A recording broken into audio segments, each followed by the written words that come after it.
par la partie orientale, c'est un message symbolique.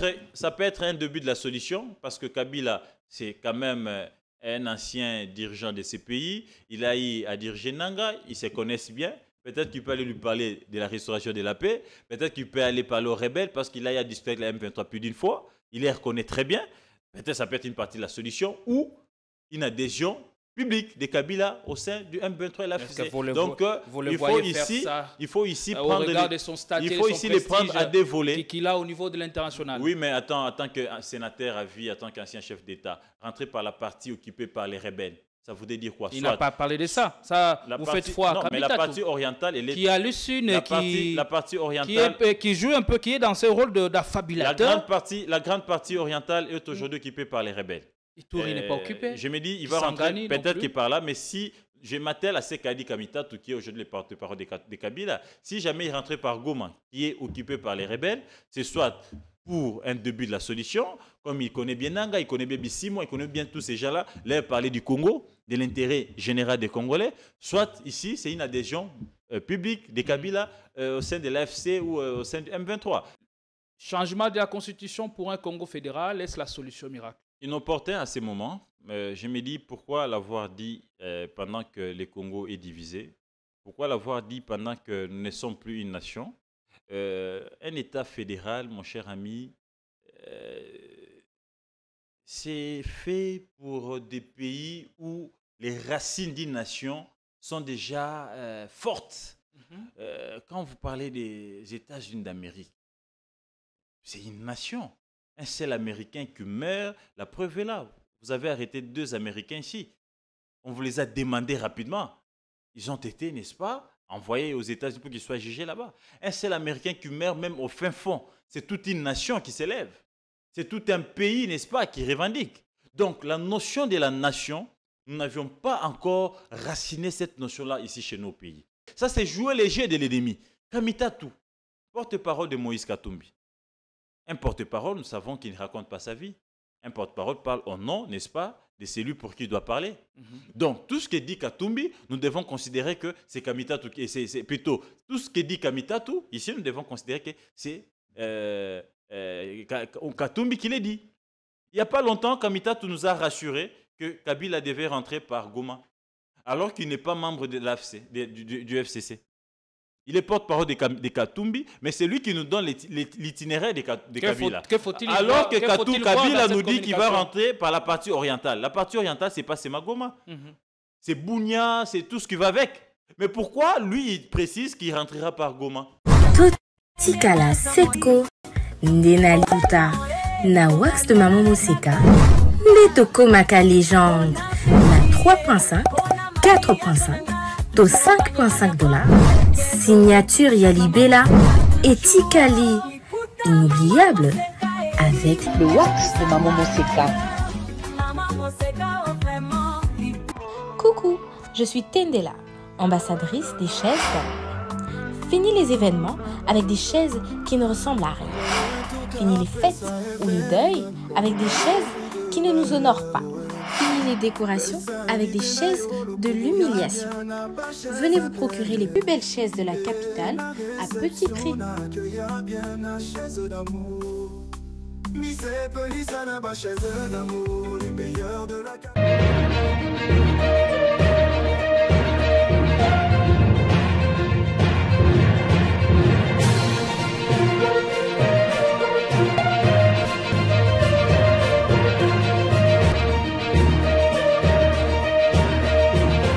Apprécié au sein de l'opinion nationale en raison de ses analyses pointues ou encore de ses opinions tranchées sur des questions importantes, des questions qui se posent avec acuité au sein de la société. Patron du groupe de presse Netic News, Gauthier CI, fait l'amitié de répondre à notre invitation. Il a donc jugé défendable de bien pouvoir démarrer la semaine avec nous pour éplucher tout le grand sujet de l'heure pour le plus grand bonheur, voulais-je dire, de tous les internautes, les spectateurs et auditeurs, puisqu'ici, il faut rappeler que nos contenus, nos émissions sont reprises en province par des stations, des radios, où l'audience est en train de s'accroître de plus en plus. Donc, nous avons donc l'immense plaisir d'avoir sur ces plateaux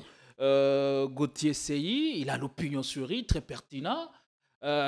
D'emblée d'abord, je m'en vais vous saluer. Comment allez-vous? Bonjour chers confrères, merci pour l'invitation. On ne peut pas très bien se porter dans un pays où rien ne va, où aujourd'hui on ne sait plus parler du Grand Congo parce que nous ne gardons plus la même superficie. Aujourd'hui on ne sait plus parler de la nation congolaise parce que nos frères et sœurs, d'autres ne sont pas ensemble avec nous. Les vivre en commun là n'est plus le cas en République démocratique du Congo. Certains sont en exil, d'autres sont sont en fuite parce que leurs localités sont occupées par l'ennemi. Donc, toutes ces questions font que quand on pense au Grand Congo, on est quelque part touché quand on n'a que cet pays comme patrie, comme nation, comme pays. Mais pour ceux qui ont double nationalité, il y en a 3, 4, ils peuvent s'hasarder à tout dire, ils peuvent s'hasarder à tout faire parce que si ça brille au Congo, ils peuvent faire la Belgique, ils peuvent faire la France, mais nous, on n'a pas où aller. Et les enfants, et la femme, on n'a que ces Congos.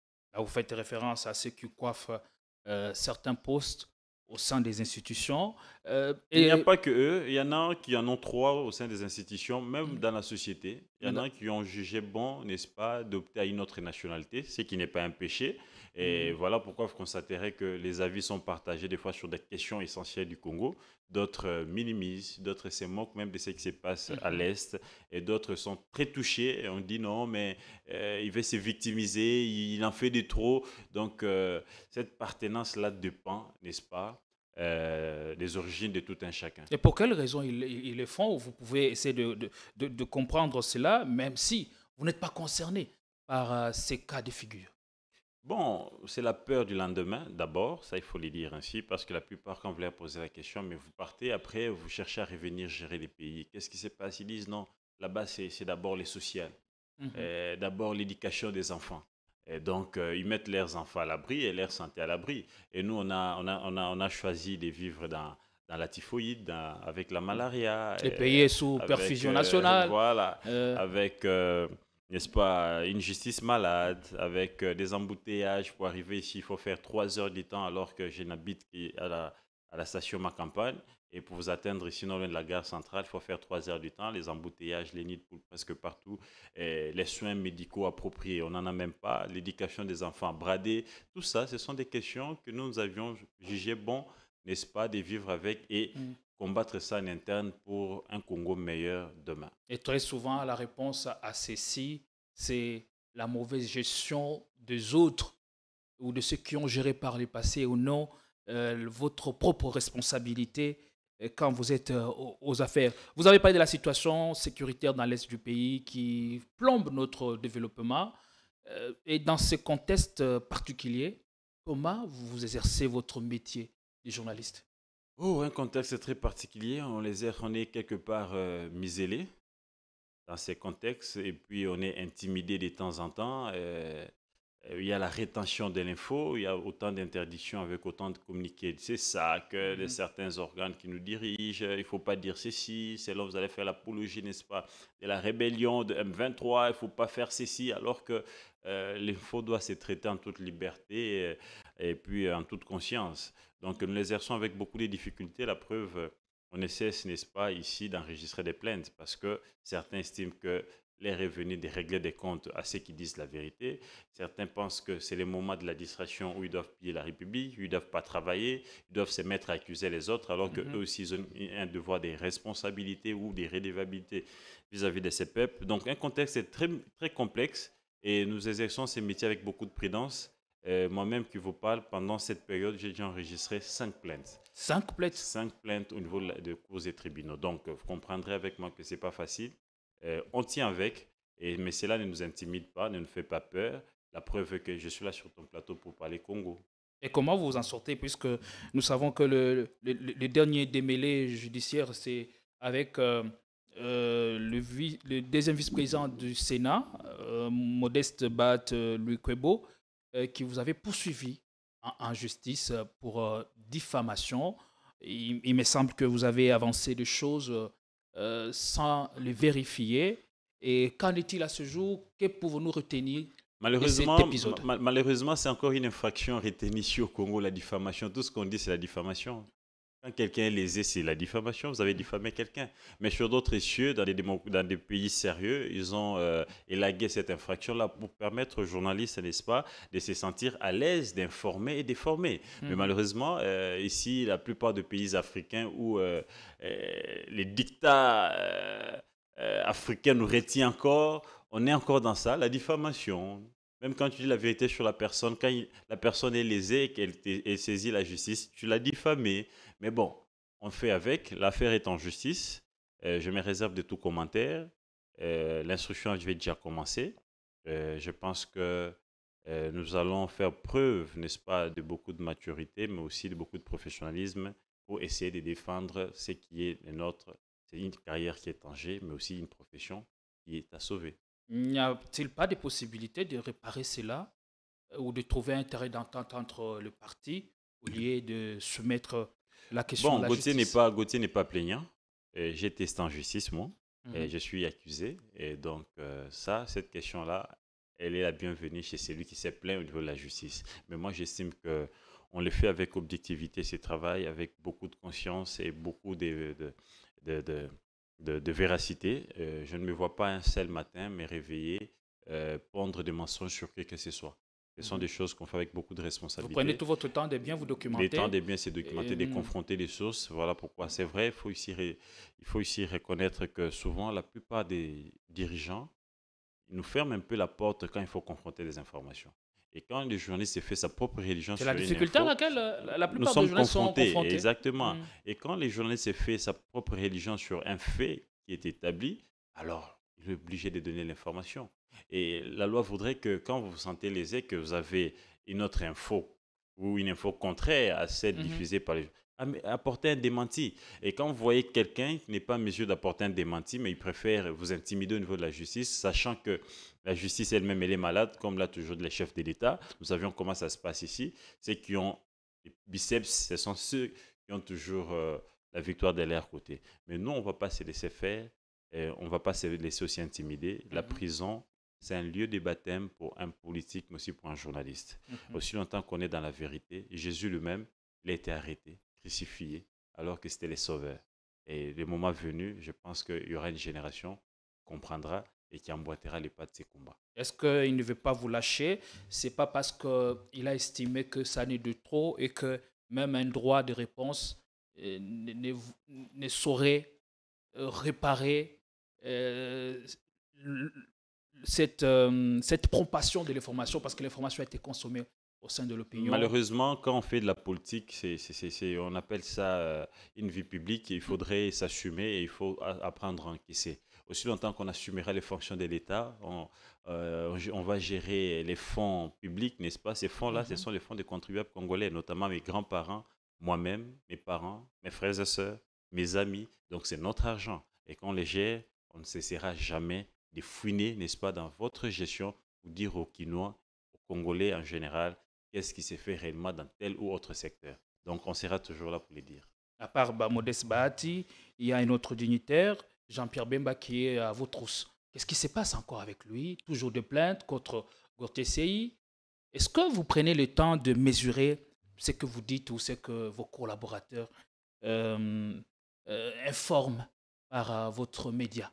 Il est très suivi aujourd'hui. D'abord, Nettic News, c'est une rédaction très sérieuse. Ce qu'on fait, mon cher ami, c'est beaucoup de risques, mais c'est aussi pour aider la République. Ne les faisons pas pour le plaisir de les faire. Cette catégorie de la presse que nous avons choisi d'investiguer, d'analyser, c'est une catégorie où il y a beaucoup de morts, où il y a beaucoup de décès parce que vous touchez aux intérêts, n'est-ce pas, des malfrats, vous touchez aux intérêts des grosses pointures, des gros légumes et qui pensent qu'il faut vous faire taire. Et ces légumes, souvent, généralement, ils passent par la justice ou par des voies non recommandées pour régler des comptes. Donc, on ne les fait pas par plaisir, mais on les fait avec l'intérêt d'aider la République. Donc, on prend notre temps d'enquêter, d'analyser, de confronter des sources avant de mettre cela sur la place publique. Et voilà pourquoi vous constaterez que tout ce qu'on fait, généralement, quand on est devant les juges, les juges s'y retrouvent dedans. Ils disent, mais il n'y a pas infraction. Mais parce qu'ils sont sous pression politique ou sous pression de quoi que ce soit, et des fois, il y en a qui essayent un peu d'aller outre la loi, mais la plupart, ils respectent la loi. Plus de 14 plaintes enregistrées depuis que je suis dans cette profession. Aucune ne nous a cloués en prison. C'est pas pour dire que on n'a jamais été, on s'est jamais trompé. Dernièrement, il y a eu une information que j'ai rendue publique sur les cadastres miniers où j'ai avancé un chiffre qui n'était pas vrai. Alors que moi, j'ai parlé des 40 millions et ça arrive. Je peux me tromper des sources. Et quand je me trompe, l'honnêteté intellectuelle m'oblige, je reviens sur le même format pour réparer. Et je suis revenu pour dire non, non, ils n'ont pas acquis l'immeuble à 40 millions, mais c'était à 7 millions. L'image est virale. Donc là où on persiste, c'est-à-dire qu'on est dans les vrais. Là où on revient pour rectifier, c'est-à-dire qu'il peut y avoir une erreur. Ça s'est fait avec des grands médias, France 24, RTBF. Il n'y a pas longtemps, vous avez suivi un grand média belge qui avait annoncé que le chef de l'État congolais s'est retrouvé à Kigali. Ça a été relayé de partout. 48 heures après, la présidence a démenti que le chef de l'État était dans son bureau, il ne s'est jamais rendu à Kigali, et les médias avaient présenté des excuses. Donc, France 24, il y a 2 semaines, ils ont publié une info, ils sont revenus dessus. Donc, on peut être induit en erreur par une source, ça nous arrive, mais rarement. Et la plupart des fois, nos sources sont fiables, et voilà pourquoi on reste toujours cuit sur nos bottes et déterminé à affronter la vérité jusqu'au bout. Imperturbable malgré les menaces, Gauthier Sey, patron d'Enetic News, est sur ce plateau pour échanger avec lui sur certaines questions importantes, sur les questions de l'ère. Pendant des semaines, le pays a assisté au rythme, où nous avons dansé au rythme de consultation nationale sous la houlette du professeur du Conseil spécial en matière de sécurité, le professeur Iberande Kolongele. Alors, à ce jour, quel bilan dressé de ces consultations en une minute? Non, mais mon cher ami, je ne cesse de le dire, partout où je passe, je dis qu'on ne peut rien attendre de ces consultations d'Eberhard. Un monsieur intelligent que je respecte, professeur des universités, mais pour une simple raison, que la question elle est politique et que Eberhard, aujourd'hui, il est dans une posture où il ne peut pas être le juge parti. Eberhard, c'est un gestionnaire. Il n'y a pas longtemps, il venait d'être ministre. Donc, il a les comptes à rendre aussi. Donc, il est parti au problème, n'est-ce pas, de la crise actuelle. Eberhard est conseiller spécial du chef de l'État en matière de sécurité. Et c'est lui qui les désigne, c'est le chef de l'État qui est accusé, n'est-ce pas, par ces rebelles qui tuent à l'Est en disant que la mauvaise gestion, prédation, tout ce qui va avec, voilà pourquoi ils veulent, n'est-ce pas, les chasser au pouvoir. Donc ils considèrent que Tshisekedi est parti au problème. L'opposition congolaise accuse Tshisekedi de mauvaise gestion. Donc on ne peut pas, n'est-ce pas, être à la fois juge et parti. En étant parti au problème, donc il faut un médiateur qui peut mettre tout le monde ensemble. D'un côté, vous avez le M23, l'AFC avec Nanga qui sont aussi partis au problème, qui causent, n'est-ce pas, beaucoup de pertes en vies humaines, mais aussi des ressources financières qui devaient, n'est-ce pas, profiter au trésor public, aujourd'hui sont pillées. Donc tout ça, eux tous, ils sont partis au problème. Et d'où il faut un médiateur neutre qui peut mettre toutes ces parties ensemble pour parler Congo et avoir les cahiers des charges de part et d'autre, les fusionner pour, n'est-ce pas, aboutir à la solution durable. Donc, Eberhard, ce qu'il a fait, ça ressemble à ce que Kabila avait fait à l'époque avec Kodjo. Pendant que la crise était là, Kabila a voulu créer son histoire avec Kodjo. Ils ont créé un gouvernement qui n'a pas tenu même pas pendant une année. Le gouvernement Sami Badibanga. La crise persistait toujours. Et ils sont revenus au bon sens. C'était d'attribuer, n'est-ce pas, la médiation à l'Église. Et l'Église a mis ensemble Papa Tshisekedi, Kabila, et les Palous, toutes les grandes forces vives et toute la société civile pour discuter de la question, n'est-ce pas? Et c'est ces dialogues-là ou ces consultations-là qui nous ont amenés au gouvernement Chibala, qui nous a amenés aux élections. Et aujourd'hui, nous avions eu comment on appelle ça? La passation pacifique, n'est-ce pas, de pouvoir entre l'ancien, les sortants et l'entrant qui est aujourd'hui Félix Tshisekedi. Donc, vous comprendrez ici que Tshisekedi tire les choses en longueur, mais entre-temps, l'État ne lui est pas favorable parce que pendant que lui tire les choses en longueur avec Eberhard, à l'Est, on tue. Comment dites-vous que le temps ne lui est pas favorable? Quelle Quelle était la raison de l'organisation de cette consultation? Est-ce que ce n'est pas parce qu'on s'est dit que nous avons le contrôle de la situation sur terre? Mais on n'a pas les contrôles. Comment voulez-vous avoir les contrôles aussi longtemps que les Congo ne gardent plus la même superficie? Bunaganda est géré par qui? Goma est géré par qui? Bukavu, une partie de Walikale est gérée par qui? Nirangongo. Ces territoires sont gérés par qui? On n'a pas les contrôles. Les Congolais qui sont là, qui ont élu le chef de l'État, aujourd'hui, ils sont gérés par qui? Ils reconnaissent quel pouvoir? Le pouvoir des Nanga ou le pouvoir des Tshisekedi? Les députés qu'ils ont envoyés au Parlement, est-ce qu'ils sont encore aujourd'hui redevables à ces peuples? Est-ce qu'ils peuvent encore parler au nom de ces peuples? Parce que pendant que nous sommes ici, ces peuples-là, une partie se retrouve en Ouganda, à Kigali, ils sont en fuite. Qui protège ces peuples? Ces consultations sont inopportunes pour moi. L'objectif, c'est d'avoir un gouvernement d'union nationale.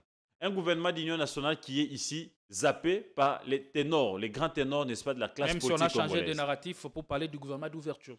C'est quoi le gouvernement d'ouverture? Ici, nous voulons la solution à la question de l'Est. Ici, nous voulons mettre ensemble les intelligences grises du Congo, n'est-ce pas, pour résoudre, n'est-ce pas, la question de l'insécurité de l'Est. Parce que ici, il y a un problème de cohésion nationale. On doit se le dire en face. Nous ne sommes plus une nation. Parce que les vivre ensemble là, c'est ce qui nous fait une nation. Les communs là. Les ciments de la nation. Voilà, il n'y en a plus. C'est ça l'objectif de ces gouvernements. Et maintenant que Fayoulou dit, il ne prend pas part. Moïse dit, il ne prend pas part. Kabila dit, il ne prend pas part. Nanga dit, il ne prend pas part. Ils vont maintenant prendre part parce que nous avions besoin de la cohésion nationale. La cohésion nationale passe par des leaders nationaux. Et ces leaders nationaux sont reconnus. Donc, ici, l'objectif, c'était d'atteindre le but d'avoir un gouvernement d'ouverture, d'union nationale, de cohésion nationale, comme vous voulez l'appeler. Avec des gens qui peuvent, ici, aujourd'hui, donner un mot d'ordre et ça s'exécute sur une partie du territoire du Congo. Notamment Fayoulou, Moïse, on ne doit pas se voiler des faces, Kabila. Parce qu'à ce stade, mon cher ami, il y a certains Congolais qui estiment que ce qui se passe à l'Est, c'est la faute de Tshisekedi. Ils oublient que c'est notre Congo qui risque d'être balkanisé. Ils oublient que ce sont nos frères et sœurs qui sont tués, violés. Ils oublient que ce sont nos minéraux qui sont pillés. Non pour lui parce que Moïse ne fait pas partie du gouvernement. Ah, si Moïse était là, ça allait être la solution. Donc, il y a certains Congolais qui se reconnaissent en Katumbi, qui se reconnaissent à Tshisekedi, qui se reconnaissent à Fayoulou, qui se reconnaissent à Kabila, qui ont besoin de voir ces gens-là, n'est-ce pas, autour de Tshisekedi pour fédérer des forces. On ne doit pas se voiler des faces. Il y a certains Congolais qui croient, n'est-ce pas, à certains mouvements citoyens, à certains leaders de la société civile comme Katende, comme Jonas Chombela, qui veulent voir ces gens-là autour de Tshisekedi pour fédérer, n'est-ce pas, des forces en fait de bouter l'ennemi dehors. Et quand ces gens-là ne sont pas autour de Tshisekedi, qui sera avec Tshisekedi? Comment voulez-vous qu'il y ait cohésion nationale? La nation est divisée. Est-ce que le problème ou l'échec de ces consultations, c'est parce qu'elles n'ont pas réussi à rassembler tout le monde, ou le format, ou le problème est ailleurs? Non, les problèmes, c'est celui-là. Ou l'objectif, les problèmes, c'est d'abord les formats. Qui convoque les consultations? Tshisekedi, qui est président de la République, qui est considéré comme parti au problème. C'est ça déjà le problème. Parce que lui-même est accusé. C'est vrai, il peut les convoquer. Il convoque les consultations et il attribue la mission à qui? À un de ses collaborateurs proches. Donc la mission première, pour lui, sera de protéger son chef direct. Exactement. Et je vous rappelle que Eberhard est membre du parti au pouvoir. Et l'objectif principal d'un parti au pouvoir, c'est de conquérir le pouvoir le plus longtemps possible. Je vous rappelle ici que Eberhard est conseiller spécial chef de l'État, dont sa mission principale, c'est de veiller aux intérêts de son chef. Je vous rappelle ici que Eberhard est parmi ceux qui jouissent de ses pouvoirs. Il a été Dirkaba, ministre, aujourd'hui conseiller spécial. Donc il a pour objectif, n'est-ce pas, de veiller sur les intérêts de Tshisekedi, qu'il soit le plus longtemps aux affaires pour que lui ne soit que gestionnaire. Donc ne voyez pas Eberhard aujourd'hui quitter dans cette casquette-là pour dire à Tshisekedi, écoute président, Katumbi veut ça ou Fayoulou veut ça, il faut les lui concéder pour la paix. Alors que sachant que si Katumbi venait aujourd'hui, il y aura partage du pouvoir, il y aura d'autres postes qui vont, n'est-ce pas, ici, échapper au contrôle de Tshisekedi. D'où Eberhard peut se retrouver chômeur demain. Donc ici, il faudrait donner la médiation à ceux qui n'ont pas intérêt auprès des opposants et auprès de la majorité, qui peuvent jouer les rôles, par exemple l'Église. Donc, Ebérand, ici, il doit jouer, n'est-ce pas, au protectisme, parce que lui-même est parti au pouvoir. Donc ici, les problèmes, c'est d'abord, la crédibilité d'Ebérand vis-à-vis des partenaires extérieurs qu'il doit consulter, mais de deux aussi, l'attachement d'Ebérand vis-à-vis au pouvoir actuel ou au régime. C'est ça les blocages. C'est comme ça que vous verrez que les consultations ont été boycottées par tous les grands acteurs de la société civile, mais aussi de la classe politique congolaise.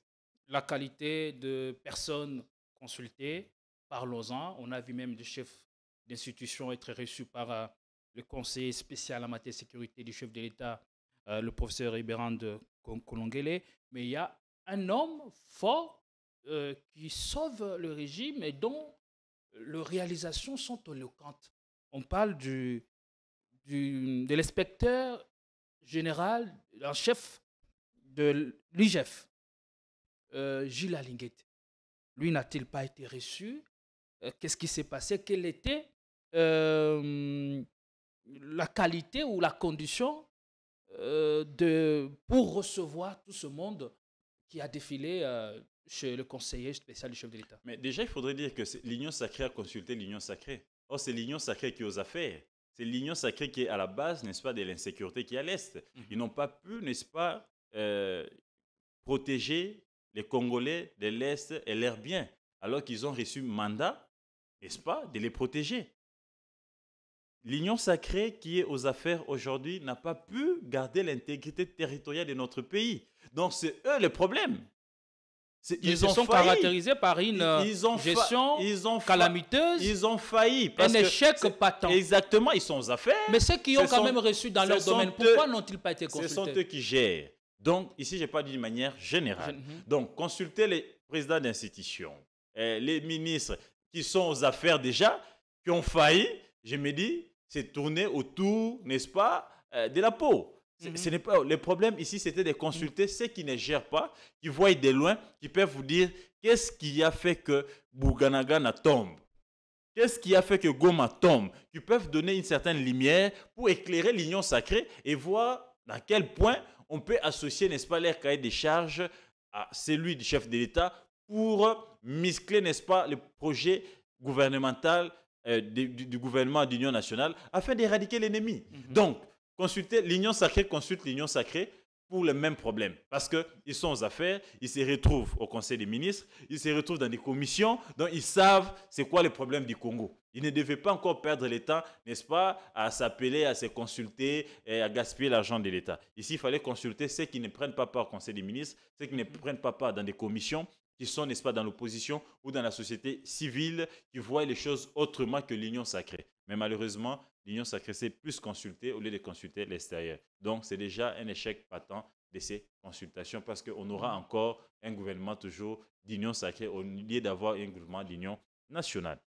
Mais pourquoi on n'a pas reçu, c'est l'un des rares qui a reçu dans son secteur. Mais bon, c'est un service de contrôle rattaché à la présidence de la République. Je me dis, est-ce que dans ces contextes-là, peut avoir des propositions dans ces contextes-là, est-ce que c'est pas comme ça qu'on l'a pas reçu et que s'il a des propositions, il peut les donner à qui des droits, qui est le DIRCAB chef de l'État et les soumettre au chef de l'État parce que c'est un service rattaché. Ça, je ne sais pas, mais l'opinion retiendra que dans ces pays, on a connu un inspecteur chef de service qui s'est distingué par sa moralité, par sa rigueur, mais aussi par sa façon de faire qui a mis en débandade les réseaux mafieux. Aujourd'hui, j'apprends qu'il y a déjà un réseau qui s'est organisé pour l'attaquer physiquement et médiatiquement, tout simplement parce que la patrouille financière vient d'être restaurée. Et ceux qui sont habitués, n'est-ce pas, à faire des montages, n'est-ce pas, grossiers ou des montages mafieux pour piller les finances publiques, se sentent coincés à nouveau. Ils disent,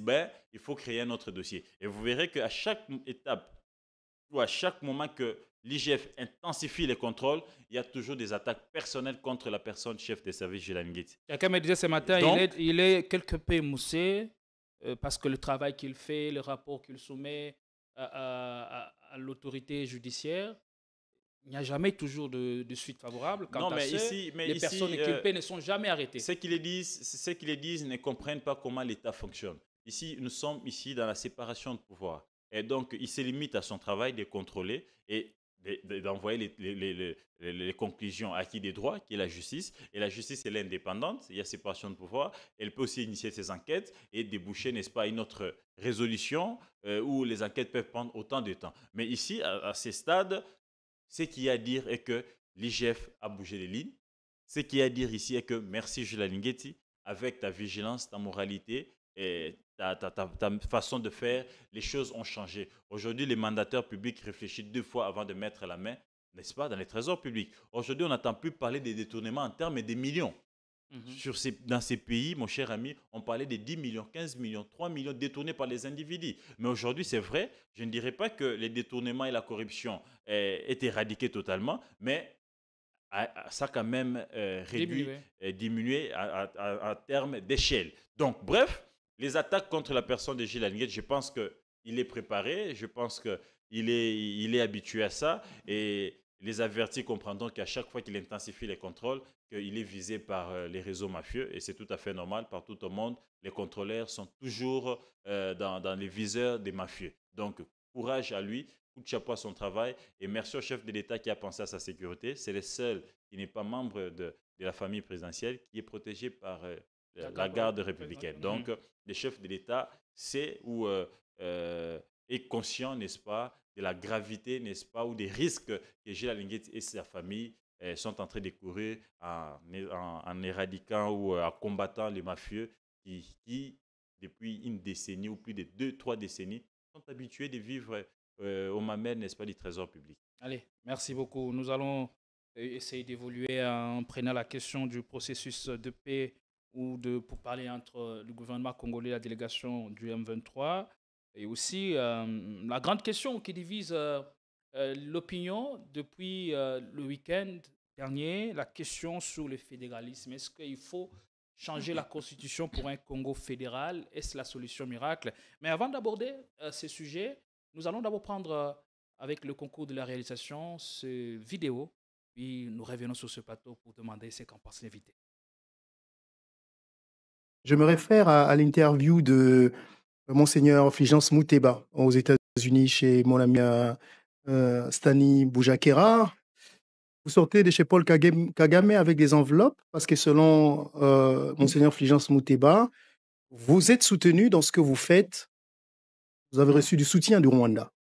Alors, je pense que cette communication a été mal reprise au niveau de l'opinion publique.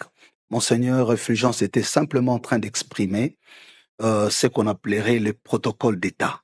C'est dire que, d'abord, je voudrais affirmer qu'aucun pays, commençant par le Rwanda, l'Ouganda, le Kenya, le Congo-Brazzaville, l'Angola, ce qui est de l'Afrique, la France ou les États-Unis, n'a donné un seul dollar en termes de soutien à l'initiative. Mais vous êtes en train de contredire le Monseigneur Fulgence Muteba. Monseigneur Muteba était juste en train de dire que certains gouvernements ont accompagné notre délégation dans une solidarité. Ça il a dit, nous avons les soutiens. D'abord, il a commencé par dire que l'Église catholique, c'est quand même pas n'importe quoi. L'Église protestante, c'est pas n'importe quoi. Vous avez les moyens. Mais après, il faut dire quand même que nous avons aussi reçu le soutien. Il a cité des pays. Voilà, notamment le Rwanda. Voilà ce qui s'est passé. Oui. C'est-à-dire que tous les voyages que nous effectuons, nous achetons nous-mêmes le billet. OK? C'est nous, comme Église. C'est chaque Église qui achète les billets pour sa délégation. Mais quand on arrive, par exemple, je prends le cas du Rwanda, je vous l'ai dit ici en passant, nous n'avions pas initialement prévu rencontrer le président Kagame ces jours-là. Nous avions l'audience avec le président Ruto. Mais c'est à la demande du président Kagame qui a expressement insisté pour que nous les voyions avant de quitter Kigali. Pourquoi? Parce que pour entrer à Goma, on est passé par Kigali. Nairobi, on a pris Kenya Airways pour entrer là-bas. Alors, puisque c'était à minuit, on devait embarquer à 1h pour arriver à Nairobi et l'audience était prévue à 9h avec le président Ruto. Nous avons expliqué que ce n'était pas possible parce qu'on nous attendait à Nairobi. Et ce sont le protocole des deux pays, protocole d'État, qui ont arrangé les choses pour dire, écoutez, Nairobi est d'accord que vous terminiez avec le président Kagame et une autre audience sera prévue. Et nous étions à 1h du matin. Nous leur avons dit, mais nous n'avons pas prévu dormir ici. C'est à ce titre-là que le protocole d'État, non seulement qui est allé nous loger, mais il y a eu tout ce qu'il y a comme accompagnement du protocole. Notamment enveloppe. Les véhicules. Vous savez, cette histoire d'enveloppe, c'est aussi question de culture. Hein? Ouais. C'est aussi question de culture pour des personnes telles que Marius qui ont vécu sous d'autres cieux. Vous allez vous rendre compte que rencontrer une autorité ne signifie pas avoir une enveloppe. Donc, je pense que les Congolais croient que la culture qui est chez nous, nous sommes allés rencontrer le chef de l'État. On ne croit pas. Comment vous pouvez nous expliquer ce qu'a dit Monseigneur Fulgence Muteba? Et alors, par rapport au propos de Monseigneur Muteba, oui, il n'a pas dit que nous avons reçu le financement. Le journaliste lui a posé la question, comme vous savez le faire pour embrouiller les gens. Non, moi je pose des questions directement. Qui finance votre initiative et votre déplacement? Oui. Il a commencé par dire ce que le révérend Eric a affirmé. Nous sommes deux grandes institutions capables de payer nos biens. Mais néanmoins, nous avons bénéficié du soutien du gouvernement. C'est là où ça coince. Voilà, non, je vous explique, c'est simple comme bonjour. De financement de gouvernement qui nous ont reçus. Et plus loin, parce que comme les journalistes insistaient, même du Rwanda, il dit même du Rwanda, et quand il a compris la pointe, le piège, il a précisé que c'était en termes d'hospitalité, il a fait allusion au billet d'avion. C'est nous qui sommes demandeurs. Nous devons nous préparer à payer le billet, à payer notre logement, à payer notre séjour, partout où nous allons. Et nous avons pris ces dispositions-là. Mais il s'est fait que, et ça c'est vraiment une bénédiction pour nous, partout où nous sommes allés, ces États-là nous ont pris en charge. Ça c'est la courtoisie. Là où nous devrions payer l'hôtel et disent non, nous payons pour vous. Là où nous devons louer les taxis, non, nous mettons un véhicule à votre disposition. Est-ce que ce n'est pas un soutien? Ça, c'est un volet. Qu'en est-il de billets? Est-ce qu'il y a-t-il des contradictions possibles entre ce que dit ou ce que disent le pasteur Eric Senga, Cholet et Fulgence Muteba, ce qu'il a dit il y a une semaine à peu près? Mon cher ami, je pense que ce sont de mauvaises langues qui veulent, n'est-ce pas, ici, créer cette confusion. Moi, j'ai suivi religieusement les différents hommes de Dieu, ce qu'ils ont dit. Et d'ailleurs, moi, je les jette des fleurs. Ils sont sincères. Ils auraient dû, n'est-ce pas, nier tout cela. Okay. Mais un homme de Dieu, l'honnêteté, la vérité, c'est d'abord la boussole pour un homme de Dieu. Et ce n'est pas un secret, mon cher ami. Ce n'est pas un secret pour tout le monde. Nous savions qu'en Afrique, quand une autorité vous reçoit, vous ne sortez pas même réduit. On doit être sincère. On ne doit pas se voiler des faces. Et on ne va pas nous demander aux évêques, n'est-ce pas, de rejeter, n'est-ce pas, l'hospitalité des chefs d'État qui les ont reçus ou de certaines personnalités qui les ont reçus. Ils ont été sincères avec nous. Ils ont reconnu qu'ils ont été soutenus par tous les gouvernements qui les ont reçus. En transport, billets, logement. Et ils doivent aussi aller plus loin nous dire qu'ils ont reçu des enveloppes. Et c'est normal. Même Eric ici, Senga a précisé, il dit que c'est une question de culture. Ils n'ont pas reçu d'enveloppe chez Paul Kagame. S'ils n'ont pas reçu d'enveloppe chez Paul Kagame, mais ils sont sincères que le protocole les a facilité la tâche. Ils ont été logés, nourris, et puis les déplacements. En termes d'hospitalité, est-ce que ça passe au sein de l'opinion? Mais où est les péchés? Les péchés, il est où à ce moment-là? Les gens qui sont en quête, n'est-ce pas, ce sont les hommes de Dieu. Ce sont les pères spirituels, n'est-ce pas, des différents chefs d'État dans le monde. Ils se retrouvent dans un coin où ils sont bénis par l'un des fidèles, même si il est agresseur. Mais ils vont chez cet agresseur-là pour lui dire « Tu dois arrêter ce que tu es en train de faire chez nous au pays parce que ça va t'écouter la vie éternelle, mais aussi ça peut t'écouter des problèmes. » Mais c'est ce qu'ils vont... Ils sont à la recherche... Dans l'opinion, on se rend compte qu'ils n'ont jamais ouvertement condamné Ils sont à la recherche de la paix. Moi, je comprends leur position. Comment voulez-vous que celui qui fait la médiation puisse encore prendre parti pour condamner X ou Y? Comment voulez-vous? Soyons quand même honnêtes, soyons ici responsables de ce qu'on dit. Comment voulez-vous que ceux qui sont dans le processus, n'est-ce pas, de la restauration de la paix, se mettent encore à condamner, à frustrer les autres? Or, eux, ils ont pour mission de rencontrer toutes les parties, n'est-ce pas, prenantes ou les parties qui causent, n'est-ce pas, du tort à notre Est. Enfin, n'est-ce pas, de leur parler de la question de l'Est et restaurer la paix. Et s'ils se mettaient maintenant dans la position des Gauthier, de condamner Nanga, de condamner Kagame, est-ce que Nanga va les recevoir? Est-ce que Kagame va les recevoir? À ce moment-là, ils auront déjà pris parti. Même s'ils sont Congolais, même si intérieurement ils peuvent être blessés parce que ce sont leurs fidèles qui sont tués. Ce sont leurs frères et sœurs qui sont violés, décapités.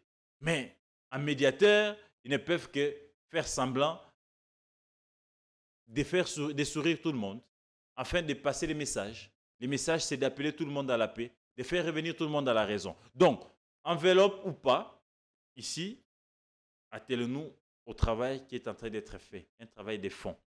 Ils ont rencontré presque tout le monde. Ici, dans ces pays, on ne cesse d'accuser les multinationales. Je les ai vus chez les différents présidents, n'est-ce pas, européens. Et aujourd'hui, ils sont en train, n'est-ce pas, d'envisager voir les présidents américains.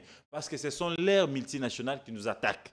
Ils sont derrière leurs entreprises. Parce que les minéraux qui sont pillés au Rwanda sont vendus auprès de ces entreprises européennes et américaines. Donc, il faut toucher les problèmes dans son fond et non tourner autour du problème.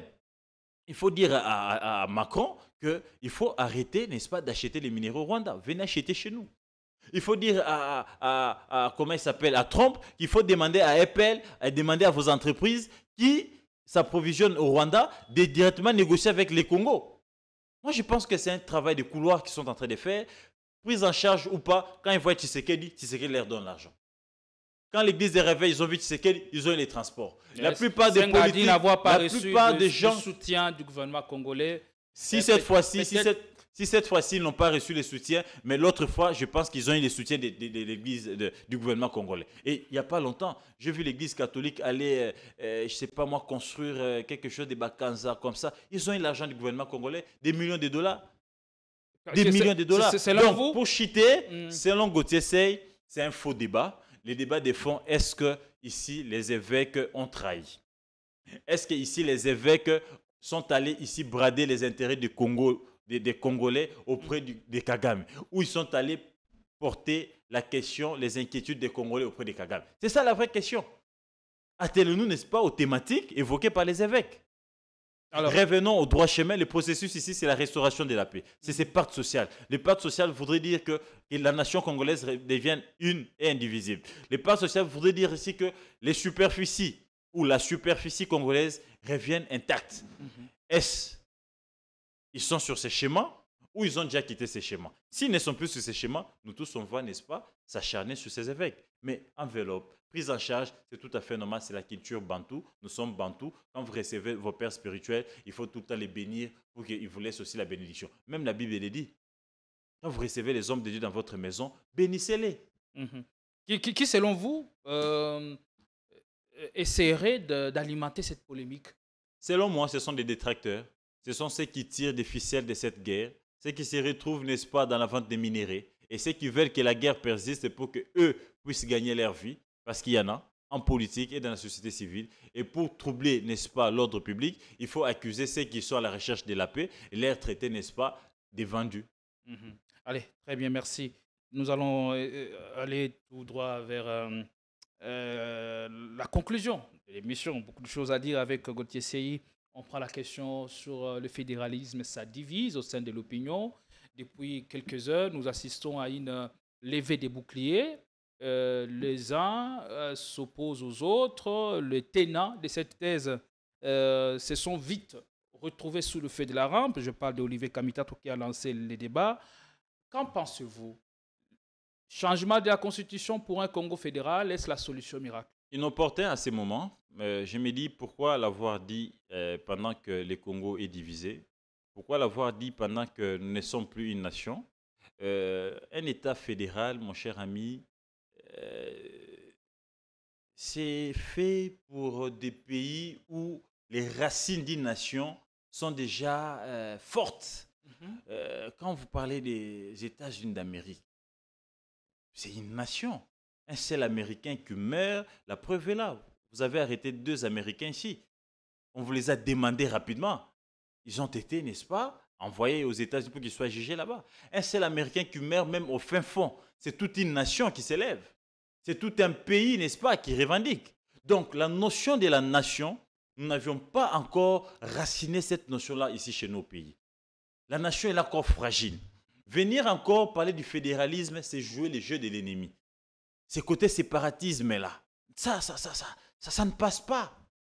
Pendant que Goma, Bukavu, Bunagana sont entre les mains, n'est-ce pas, des patins, des supplétifs rwandais, et vous les appelez aussi patins. Vous avez quelqu'un qui a été ministre dans ces pays, quelqu'un qui, dans son passé, il n'a jamais travaillé, et le seul travail qu'il a fait, c'est d'être politique et assumer des fonctions d'État dans ces pays. Et c'est celui-là qui vient encore jeter l'huile dans le feu pour, n'est-ce pas, appuyer l'idée du séparatisme. En d'autres termes, appuyer ce qui se passe à Goma, Bukavu avec le M23 et l'AFC.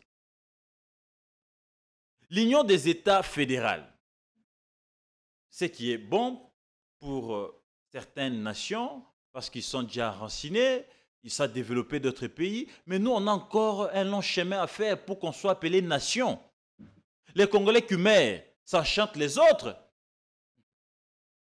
On devait être ici d'abord mobilisés autour, n'est-ce pas, de la question de la superficie de notre pays, émiettée aujourd'hui. Est-ce qu'il ne faut pas entrevoir la question, si jamais aujourd'hui ou demain on arrivait à en finir avec cette guerre, penser à la question du fédéralisme au Le Congo. fédéralisme, c'est une question. La Constitution a répondu à toute cette problématique?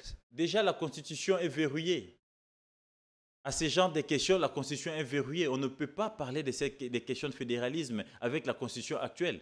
Donc, parler du fédéralisme, il faut une nouvelle Constitution. Il faut changer de Constitution. Et pendant que le pays est divisé, pendant que le pays est émietté, les Congolais sont aujourd'hui en débandade et vous venez avec un autre débat. Or, le débat qui doit ici nous intéresser tous maintenant, mon cher ami, c'est d'abord le débat de l'unité, c'est d'abord le débat de la conquête, n'est-ce pas, des territoires occupés par l'ennemi. C'est ça le débat. Ça, c'est la diversion. Ça, c'est distraire le peuple congolais. Ça, c'est jouer les jeux de l'ennemi. Kamitatu, porte-parole de Moïse Katumbi. Un porte-parole, nous savons qu'il ne raconte pas sa vie. Un porte-parole parle au nom, n'est-ce pas, de celui pour qui il doit parler. Donc, tout ce que dit Katumbi, nous devons considérer que c'est Kamitatu. C'est plutôt, tout ce que dit Kamitatu, ici, nous devons considérer que c'est Katumbi qui l'a dit. Il n'y a pas longtemps, Kamitatu nous a rassuré que Kabila devait rentrer par Goma, alors qu'il n'est pas membre de du FCC. Il est porte-parole de Katumbi, mais c'est lui qui nous donne l'itinéraire de Kabila. Alors que Kabila nous dit qu'il va rentrer par la partie orientale. La partie orientale, ce n'est pas Semagoma. C'est Bounia, c'est tout ce qui va avec. Mais pourquoi lui, il précise qu'il rentrera par Goma? D'où a-t-il tiré cette information? Ici, je vais vous livrer une information. Et voilà, on dira, ben, Gauthier, il en fait de trop. C'est toujours Gauthier. Rappelez-vous que sous peu, Katumbi a été reçu par Joseph Kabila. Et quand ils se sont parlé à huis clos, rien n'a fuité. Selon mes câbles, il a été prévu, ou il a été convenu entre les deux politiques, de mettre sur pied un comité discret pour travailler, n'est-ce pas, sur la question, n'est-ce pas, de bloquer Tshisekedi à changer la Constitution. Mais aussi penser au départ de Félix Tshisekedi. C'était ça la thématique. C'était ça parmi les thématiques. Mais aussi, il a été décidé de voir comment les deux peuvent travailler d'arrache-pied pour mobiliser les Haut-Katanga, comme ce sont les grands leaders du Haut-Katanga, pour mobiliser les Haut-Katanga de se désoldariser, n'est-ce pas, du régime de Kinshasa. Quelques temps après, quand il entre dans le jeu, Kinshasa est informé. Katumbi, en étant homme d'affaires politique, en étant beaucoup d'affaires au Katanga, qui l'a laissé entre les mains de certains expatriés, notamment indiens et libanais, mais les régimes savent, les services savent enquêter. Ils savent que c'est Katumbi qui est derrière et que ce sont ses affaires. Même s'il a fait semblant, n'est-ce pas, de vendre des faux ventes disant que non, il a vendu ses sociétés et qu'aujourd'hui ça appartenait aux Indiens, aux Libanais. Mais les services savent que Katumbi est toujours derrière et qu'il garde toujours des parts dans ces sociétés pour éviter, n'est-ce pas, des attaques politiques comme il l'a vécu sous Kabila. Il a cherché, n'est-ce pas, de protéger ses affaires. Mais un homme averti, c'est que les régimes savent. Et quand le régime de Kinshasa est tombé sur cette information, Katumbi a été averti via un de ses proches, en lui disant qu'il doit faire attention. S'il ose jouer le jeu de Kabila avec Nanga, on va ouvrir les procès qui sont pendants dans des cours et tribunaux que Kabila avait ouverts et il va perdre certaines entreprises et certains intérêts au Katanga. Un homme d'affaires qui a déjà perdu plus de 20 millions sous Kabila, parce que je vous rappelle que quand Katumbi a décidé de quitter Kabila pour faire l'opposition avec Etienne Tshisekedi, pour aller créer Genève, Katumbi s'est mis, n'est-ce pas, à payer les lobbies. Selon mes sources, Katumbi a dépensé plus de 20 millions de dollars pour discréditer Kabila au sein de la communauté internationale. Et le rôle-là a été joué par Katumbi avec les fonds. Aujourd'hui, Katumbi n'a plus le même moyen. Aujourd'hui, Katumbi est forcé de vivre en exil. Il est en exil forcé parce qu'il a un procès qui l'attend au Katanga avec l'aéroport qu'il a réhabilité sans autorisation. Il a un procès. Ça mérite une condamnation et une prison. Aujourd'hui, Katumbi est indexé. Tous les Quinois qu'il a recrutés sur base des billets verts, ils l'ont aujourd'hui abandonné. Tous ceux qu'il appelait les prochains, aujourd'hui ils l'ont oublié. Ils ont choisi, n'est-ce pas, la République. Il n'est resté qu'avec un seul Quinois. Mais Moukébaï. Katumbi aujourd'hui est forcé de vivre en exil et il sait c'est quoi l'exil. Hier, l'exil lui a coûté plus de 20 millions. Or, aujourd'hui, il n'a plus le même moyen. Et hier, il venait fraîchement de quitter les affaires. Il était gouverneur pendant 15 ans, il avait les moyens de dépenser. Donc Katumbi ne peut se permettre de jouer. Aujourd'hui, il n'a plus les mêmes moyens. Il a peur de perdre ses intérêts. Bref, Hakimi Kabila. Pendant que Kabila l'attend pour venir prendre des conclusions, pour voir comment est-ce qu'ils peuvent mobiliser le Haut-Katanga, Katumbi Hakimi, et maintenant il fait parler son porte-parole. Et il faut ici dire tout ce que Katumbi a dit, Kamitatu plutôt a dit, c'est sur orientation de Katumbi. C'est pour rassurer Kabila qu'il attend et Nanga qu'il attende pour qu'il donne son cutus, comment ils doivent travailler pour ici désolidariser les grands Katanga du régime de Kinshasa. Et lui, un homme d'affaires, il s'est dit, il suffit seulement que Tshisekedi apprenne que je suis revenu auprès de Kabila, que j'ai pris langue avec Nanga à nouveau. Bevegali, si c'est Bevegali, va encore gagner des procès. Pascal Beveragui. Je vais perdre des affaires. Katumbi Hakimi, pour des escapettes, comme c'est un indécis, comme d'habitude, il ne s'est jamais décidé. Borderline, comme je sais qu'il l'avait traité. Un indécis qui ne sait jamais, qui se décide difficilement. Généralement, Katumbi, il tire les choses en longueur. Il voit d'abord ses intérêts d'affaires avant de voir les intérêts politiques. Voilà pourquoi avec même les partis n'ont pas d'idéologie. Même les partis, on ne sait pas sanctionner. C'est un parti où vous vous réveillez un matin, un cadre s'attaque au secrétaire général. Vous vous réveillez un matin, un cadre quitte les partis. Demain, il revient comme il veut. Il n'y a pas de discipline, il n'y a pas de ligne. Parce que vous avez affaire à un indécis qui ne voit que l'argent, qui ne voit que ses affaires, qui ne sait pas se décider sur l'avenir de son propre parti. Comment voulez-vous qu'un monsieur comme ça se décide, n'est-ce pas, puisse se décider de l'avenir d'une nation comme le Congo? Donc, Katumbi aujourd'hui, en difficulté de moyens, la preuve, il n'a pas pu entretenir les réseaux de Kinshasa. Les réseaux étaient miettés aujourd'hui. Il n'a plus personne à part Moukébaï. Les partis de départ matin, midi, soir, parce que tous ces gens-là, ils vivaient autour du Mamed de Katumbi, Mbongo, Kabila Bisso, Pesa Bisso. Aujourd'hui, qu'il n'en a plus assez pour donner, parti. Parce qu'au lieu de créer un parti, de former les militants, lui, il avait acheté des cadres, fusionné des grands partis. Et aujourd'hui, il est en train de payer, n'est-ce pas, la fusion qu'il a à faire. Donc, Kamitatu aujourd'hui, c'est les porte-parole de Katumbi. Donc Katumbi en indécis, Katumbi, n'est-ce pas, un homme d'affaires, il ne veut pas ici s'afficher de peur que Tshisekedi maintenant ouvre les fronts avec lui et que Pascal puisse gagner tous les procès, qu'il perd toutes les entreprises. Et il joue maintenant, il souffle le froid et le chaud. D'un côté, il veut rassurer Nanga et Kabila. Donc Katumbi est partagé et à ce moment-là, mon cher ami, moi je me retire. Kamitatu joue les jeux. Donc, ne voyez pas Kamitatu, voyez Katumbi, qui aujourd'hui est en train, n'est-ce pas, d'informer à l'opinion katangaise que Kabila est en train de venir par Goma. Mobilisez-vous déjà pour qu'on voie comment est-ce qu'on peut se désolidariser du régime de Kinshasa.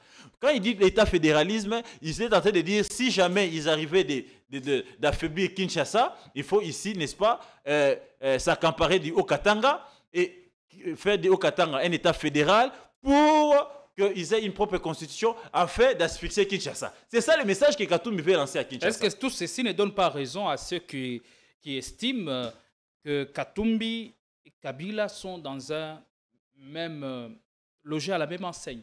Ils sont dans le même coup. On ne doit pas ici on ne doit pas ici se voiler des faces. Kabila et Katumbi sont dans le même coup avec Corneille Nangaa. Ici, l'objectif principal, c'est de faire tomber les régimes de Kinshasa. C'est ça l'objectif. Katumbi traîne les pas à cause de ses affaires. Il s'est dit, si jamais la mission de Nanga aboutissait, il sera perdant. En politicien, voilà. Je vous rappelle que Katumbi, avant de quitter Kabila, il a fait les allers-retours plus d'une fois. En Afrique du Sud, il dit non, faux penalty. Il revient, il va encore s'allier à Kabila, pendant que tout le monde attendait son départ. Et il a fallu l'insistance de certains proches pour qu'il quitte Kabila. Je vous rappelle que Katumbi, avant de quitter l'Union sacrée, quand il était au gouvernement, il a fallu qu'il soit humilié, poussé à la porte pour qu'il puisse partir. Donc c'est quelqu'un qui ne s'est jamais décidé. La preuve, il est parti seul et il a perdu autant de lieutenants qui sont restés avec Tshisekedi. Parce que la plupart ont compris que c'est un indécis, c'est quelqu'un qui ne sait pas se décider, qui joue tout autour de ses intérêts financiers. Quel est le message Donc, aujourd'hui, par exemple, le message à retenir, de rentrer par la partie orientale? Est-ce que ça renforce la thèse selon laquelle il soutiendrait Corneille Nangaa? Mais écoutez, rentrer par la partie orientale, c'est un message symbolique. ça peut être un début de la solution, parce que Kabila, c'est quand même un ancien dirigeant de ces pays. Il a eu à diriger Nangaa, ils se connaissent bien. Peut-être qu'il peut aller lui parler de la restauration de la paix. Peut-être qu'il peut aller parler aux rebelles parce qu'il a eu à discuter avec la M23 plus d'une fois. Il les reconnaît très bien.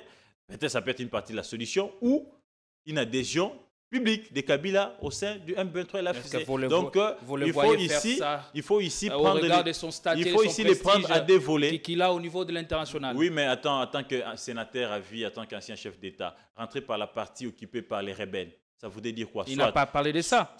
Vous faites foi à Kabila. Mais la partie orientale, elle est... Qui hallucine, la partie orientale... qui joue un peu, qui est dans ce rôle d'affabulateur. La grande partie orientale est aujourd'hui occupée par les rebelles. Ituri n'est pas occupé. Je me dis, il va rentrer peut-être qu'il par là, mais si je m'attelle à Sekadi Kamita, qui est aujourd'hui le porte-parole de Kabila, si jamais il rentrait par Goma, qui est occupé par les rebelles, c'est soit pour un début de la solution, comme il connaît bien Nanga, il connaît bien Bissimo, il connaît bien tous ces gens-là, là, parler du Congo, de l'intérêt général des Congolais, soit ici, c'est une adhésion publique des Kabila au sein de l'AFC ou au sein du M23. Et donc, ici, il faut ici dire que Katumbi est avec eux, mais il traîne un peu les pas, soit il est appelé à se désolidariser ou à montrer sa solidarité publiquement. Mais malheureusement pour lui, il a beaucoup d'affaires, il est lié par l'argent et ça fait qu'il hésite un peu. Ça peut lui coûter soit la radiation dans ces cas-là de Kabila et Nanga, soit encore ça peut lui coûter, n'est-ce pas, la perte ou la perte des procès avec Pascal qui n'attend que ça pour récupérer autant d'entreprises de Katumbi. Donc, bref, les retours de Kabila, nous devons spéculer dans tous les sens, par la grande partie orientale. Soit c'est pour un début de la solution, soit c'est pour une adhésion au sein du groupe. Nous allons justement rester sur ça. Aujourd'hui, Kabila qui utilise son carnet d'adresse en tant qu'ancien chef de l'État pour parvenir à un début de solution, ce que vous avez dit. Mais dans son interview à Jeune Afrique, il dit prendre cette décision après échange avec ses pairs, avec les anciens chefs d'État, même les chefs d'État en exercice, qui lui ont vivement demandé de regagner son pays. Et quelles sont aujourd'hui les implications de tous ces États? Quels sont leurs intérêts dans la situation du pays ou du Congo? Non, mais ici, il faudra retenir que le Congo, c'est un pays mystérieux. Nous avions 9 voisins. Et il suffit que ça brille au Congo, tous ces voisins-là seront perturbés. Le Congo, c'est plus de 100 millions d'habitants, mon cher ami. Donc, il suffit qu'il y ait trouble ici. Le Congo-Brazza sera inondé. La Centrafrique sera inondée. Le Rwanda, l'Ouganda, tous ces pays-là qui nous entourent. Donc, ils ont intérêt que ça aille mieux au Congo. Et ce Congo, c'est... Joseph Kabila est dans ce rôle-là, justement. Revolver-là, les pacificateurs. Parce qu'il dit marquer son retour après avoir pris langue avec J'en arrive. Quel intérêt que ces chefs d'État ont? Ils ont intérêt que ça aille mieux au Congo. C'est un grand marché, n'est-ce pas, pour l'Afrique, la République démocratique du Congo, avec plus de 100 millions d'habitants. Nous consommons beaucoup, n'est-ce pas, de biens. La Zambie, nous consommons leur maïs. Et si ça ne marche pas au Congo, on ne saura pas acheter les maïs du Zambie. Donc, économiquement, ils seront frappés. Donc, nous jouons un grand rôle, n'est-ce pas, dans la sous-région. Donc, ils ont intérêt que ça aille mieux ici. Et donc, conseiller à un ancien chef d'État de regagner son pays et trouver la paix, moi, je pense que c'est ultime. Et Kabila doit le faire parce que le Congo lui a tout donné. Il n'a pas intérêt, n'est-ce pas, de brûler ses pays. Parce que lui-même, il a été chef d'État pendant 18 ans. Et il a intérêt de voir ces pays évoluer. Et il a intérêt de voir ses prédécesseurs, n'est-ce pas, marcher sur ses traces. Ce qu'il n'a pas bien fait, que ça soit réparé. Ce qu'il a bien fait, que ça soit perpétré. Donc, Kabila, ici, je les conseille, s'il rentrait par la partie orientale, que ça ne soit pas pour s'afficher publiquement avec les rebelles, mais pour un début de solution qui va ramener les rebelles à la raison et aussi atteindre Kinshasa, afin que les deux parties, parce que c'est un problème des Congolais qui doit se régler entre Congolais pour trouver une solution à la congolaise. Est-ce que l'émotion dans ce débat n'est-elle pas rédhibitoire dans la recherche de la solution? Conciliation à Doha, ça a échoué. Nairobi, ça a échoué. Luanda, ça a échoué. Aujourd'hui, j'attends parler de notre médiateur. Donc, la question du Congo ne sera jamais résolue à l'extérieur. À Doha, ça a échoué? Mais qu'est-ce que vous en savez? Rien du tout. Parce que les deux parties ont posé des préalables qui ont été boycottés de part et d'autre. Donc, il y a échec. Ceci voudrait dire que ce sont des signes interpellateurs qui nous révèlent que les problèmes du Congo doivent être résolus cette fois-ci par les Congolais. Ça fait 65 ans depuis qu'on a eu l'indépendance. Donc, nous sommes matures. On peut parler en face, se dire des vérités et trouver la solution à la congolaise. Donc, c'est cette solution à la congolaise qui sera durable, qui pourra ici restaurer l'intégrité territoriale, mais aussi la paix à l'est de notre pays. Voilà, merci beaucoup Gauthier Seye. On va vous libérer dans un moment. Mais je voulais un peu m'apaisantir sur l'émotion grégaire dont certains Congolais font preuve. Aujourd'hui, lorsque on voit les pères de l'Église avec Nanga, on les assimile directement aux rebelles. Et si Kabila était inscrit dans ces schémas de sauver le meuble et parler de vive voix avec Corneille Nanga, puisque je me dis de toute façon, ils peuvent bien garder les contacts, parce qu'il était président de la CENI et lui, chef de l'État. Est-ce que l'émotion ne peut pas être rédhibitoire dans la recherche de la solution? Il faut se dépasser. C'est vrai que la foule n'a pas d'état d'âme. Ça peut se raconter dans l'opinion. Mais les décideurs, les élites, ceux qui ont entre leurs mains les destins de cette nation, doivent savoir, n'est-ce pas, prendre des décisions des fois impopulaires. Donc, il faut ici laisser les gens parler. C'est tout à fait normal. Mais ce sont les parents qui savent où est-ce qu'ils amènent la famille. Et si Kabila, par exemple, par la suite demain, il s'affichait avec Corneille Nanga, mais la rue va hurler. Peu importe, si c'est pour retrouver la paix à l'est du pays, moi, je les encourage de s'afficher avec Nanga, de s'afficher avec Tshisekedi, de s'afficher avec tout le monde en étant un ancien chef d'État qui maîtrise mieux les questions de ce pays et les questions de la sous-région, afin qu'entre Congolais, en associant nos pères spirituels, que ce soit de l'église des réveils, de l'église catholique, de l'église protestante, de l'église kimbanguiste, qui se retrouvent tous autour d'une table, autour de leurs enfants qui gèrent les pays plutôt, afin, n'est-ce pas, de se poser des vraies questions et de trouver des bonnes réponses pour, n'est-ce pas, la restauration de la paix à l'est de notre pays. Trop, c'est trop. Ça va faire plus de 30 ans qu'on meurt à cause de l'infiltration, de la complicité de certains Congolais. Il est temps qu'on se dise en face que toi, tu as été complice à telle période. Toi, tu as été complice avec tel autre. Tu dois arrêter parce qu'ils se connaissent. Ils savent. Tu sais qu'il sait quel jeu qu'il joue. Il sait quel jeu Kabila a joué. Kabila sait qu'est-ce que XYI a fait, n'est-ce pas, dans la marche de ces pays. Ils doivent se le dire en face devant les pères spirituels et se demander pardon devant les pères spirituels et implorer la grâce divine et décider de marcher cette fois-ci sur, n'est-ce pas, un nouveau départ afin de restaurer ces géants qui ont longtemps dormi. C'est de cette manière qu'on pourra restaurer notre pays que nous aimons tant, la République démocratique du Congo. On va finir avec une dernière question sur le processus de paix de Luanda. On a aujourd'hui un nouveau médiateur, mais en même temps, le pourparler entre Kinshasa et M23 continue, et même avec Kigali à Doha. Mon cher ami, on ne doit pas s'atteler là-dessus. Qu'est-ce qui se passe exactement? Mais de l'autre côté, je vous dis ici qu'il y a échec, que rien ne marche. Nairobi, ça n'a pas commencé aujourd'hui. Luanda non plus. Dernièrement, c'était Doha. Ça aboutit à quoi? À rien du tout. Donc ici, la solution, elle est congolaise, mon cher ami. Ce qui s'est fait à l'extérieur ne pourra pas résoudre la vraie question du Congo. Nous nous connaissons nous-mêmes parce que la plupart de ceux qui veulent jouer la médiation, ils sont des tireurs de ficelle, n'est-ce pas, de cette insécurité. D'une manière ou d'une autre, ils se retrouvent dans cette insécurité. Voilà pourquoi nous, on doit se retrouver autour d'une table. Parce que la plupart de ces politiques, la plupart sont portés par certains États voisins. Ils doivent se désolidariser de ces États voisins qui ne voient que leurs intérêts. Parce qu'entre États, il n'y a pas, n'est-ce pas, d'amitié. Ce sont les intérêts qui priment. Le nouveau médiateur, les nouveaux médiateurs, les anciens. Un ancien les nouveaux rebelle, il a pris le pouvoir par. Mon cher ami, les nouveaux, les anciens médiateurs, revenons ici dans les formats congolais, entre Congolais. Trouvez d'abord la solution à la congolaise et après on dira, n'est-ce pas, la sous-région que Toyo Kani, Tolembi Songi Nabino. Botika biso, to kumba Congo na biso. Pour l'intérêt à sous-région, on est ensemble. Mais pour l'intérêt général des Congolais, bota la biso nanou, pembeni, botika biso to kumba. Même s'il y a implication d'une manière ou d'une autre, c'est cette implication extérieure-là qui fait que les choses ne puissent pas marcher. Parce que tout leader politique va avoir un parrain. Et tout parrain veut protéger, n'est-ce pas, son fidèle. Et c'est à ce moment-là que ça décapote. On doit mettre, n'est-ce pas, nos propres intérêts de côté. Kenanga voit les Congo. Kenanga se rappelle des frères et sœurs qui sont tués depuis qu'ils sont là. Que Tshisekedi voit, n'est-ce pas, les Congo. Qui se rappelle des biens et des Congolais qui n'ont pas pu sécuriser depuis qu'il est président. Que Kabila voit les Congo. Qui se rappelle, n'est-ce pas, des Congolais qu'il n'a pas pu lui aussi donner à manger 3 fois la journée. Qu'il a tué pendant qu'il était président.